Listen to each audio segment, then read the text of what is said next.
There is MVP chatter for somebody that isn't a quarterback this season, and his name's Tyreek Hill. And obviously we saw how valuable he was to the Miami Dolphins whenever he was not playing on Monday night against the Tennessee Titans, even though he would go back in and play at a later time, and I think he's back in there.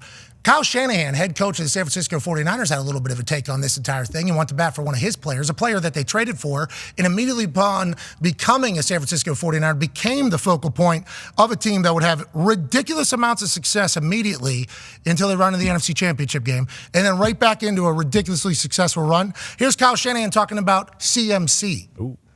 Trying to get me in trouble with those two guys. That's the only reason I wouldn't overly comment on either one of them, because I don't want them to cancel each other out. But if any non-quarterback's going to get an MVP, I don't get how Christian McCaffrey can't. I mean, he's amazing in what he's done all year.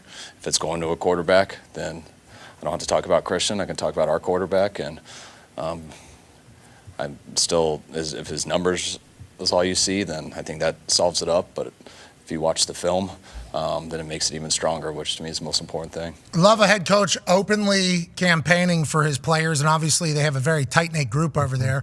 Christian McCaffrey is a freak show, but I think he falls into the same conversation that Brock Purdy does. It's like so much talent over there. Yep. You kind of get lost in the sauce, but he's been the focal point since he got there, AJ. Yeah, he's been doing everything for them, and when the guy can stay healthy, which he pretty much has during his time there, I feel like he's just such a weapon. But when you think about it, and I don't want to start talking about all the other talent, but that's all I'm thinking of. Look at Debo blocking on the edge, Kittle, obviously Trent, everyone downfield, Ayuk. Like, they do have so much talent. They're just such a good team right now. So if they can find a way to stay healthy, yeah, I mean, does he actually have a legit chance? What kind of run does CMC have to go on to actually really have a chance to be the MVP? He has no shot because of all the people we just talked about right there. And look at the team. I mean, the buy-in to the run is also awesome, and that'll even be held against Christian. Well, he's got a tight end who's the greatest blocking tight end of all time there. They got every wide receiver, even their superstar wide receivers are willing to block downfield. You almost become a victim of good culture. And it's like it's a wild chatter piece. It's a wild conversation. But whenever you think about Christian McCaffrey, Coach Pagano, why is he different than everybody else? Is it because it's the perfect situation for a freak athlete, and that's why maybe he doesn't get as much chatter about potential MVP conversation? No, it's when you go into a game and you say you put the game records up. He's first and foremost. Every coach says, okay, they put him up. This is where it starts. Even though they have Debo. Hold on. To your point there, Michael Lombardi said last Tuesday, he said, if we have to prepare for you on Tuesday, you're an MVP candidate is what he's talking about. Absolutely. Which is Christian McCaffrey. Go ahead. Exactly right. And he's 100%. Because even though the quarterback's playing like he's playing, damn good player, Kittle, Ayuk, Debo. This guy, because he out of the backfield, jet sweeps, split him out, play him as a slot, play him out wide by himself, put a linebacker. You can't. He's a mismatch. So who are you going to put on him? You're going to can't stop him when they're just running the ball, hand it to him, and then you put him out in space, linebacker, safety. You got to double him. You got to double him on third down. Like if it's 3rd and 2 to 6, you have to start with him and double. And all you other guys, hey, good luck. It's figuring it out for a defensive coordinator against that Niners team has to be a never-ending cause of anxiety. Yeah, go ahead, comment. For sure. But if that's the card we want to play, that they're too good and they got too many good players, and that is why it's working, then Shanahan should win Coach of the Year and John Lynch should win Executive of the Year because they're the ones that are doing it. Then, right? Well, Shanahan won't win Coach of the Year because everybody's so good. Yeah, everybody on your team's so good. And then the defense they built. To your point, it's filthy. Lynch.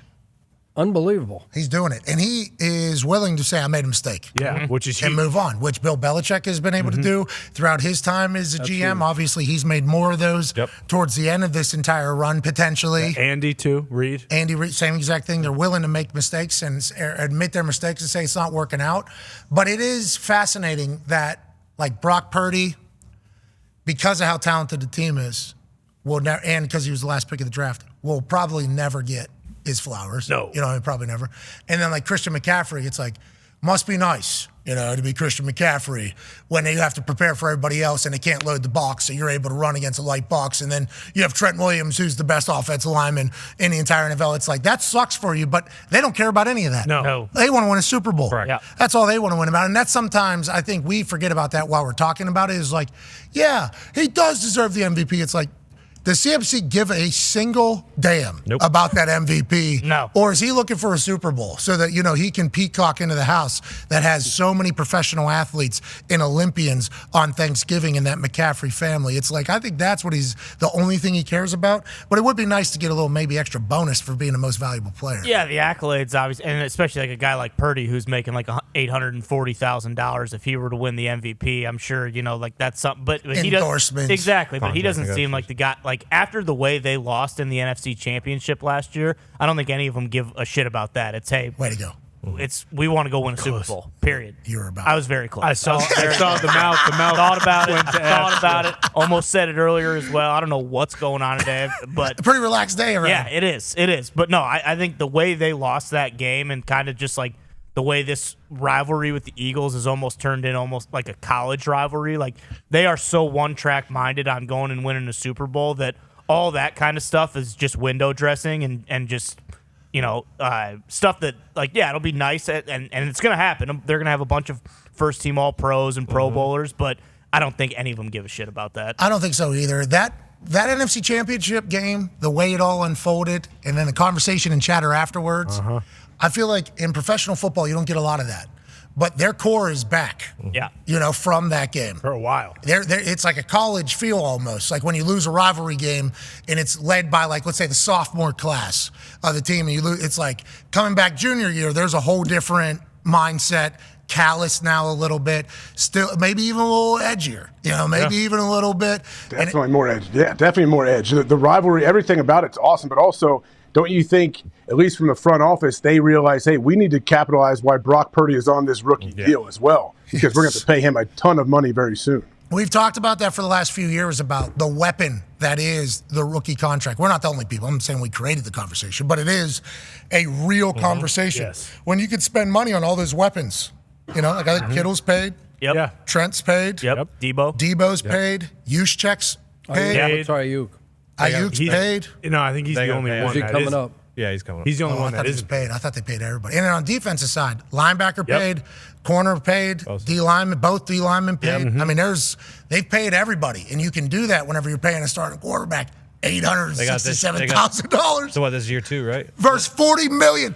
Quarterbacks are taking $30 million of the salary cap, getting $40 million prorated over invisible years at the end. There's salary cap gymnastics happening. But people are accounting for like $25 million, $30 million, these top-end quarterbacks, these MVP-type quarterbacks. Yeah. He's accounting for $867,000. I'm guessing Christmas is going to be pretty good for Brock, though. From?